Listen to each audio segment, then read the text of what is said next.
Happy Thanksgiving. It's around the corner and everybody loves to hear that. We have Workday. They reported earnings today and they got mutilated right here. We were at 295 and we dropped down and we hit the low, believe it or not. The low was 266. Okay?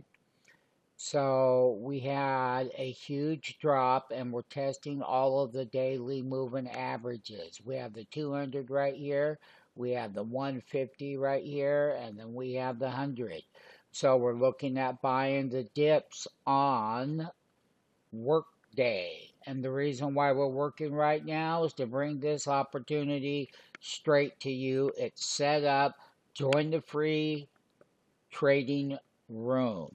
We'll talk it out together. You'll watch what I'm doing. It's a great trade. If it dips below the moving averages, then we'll buy the dips.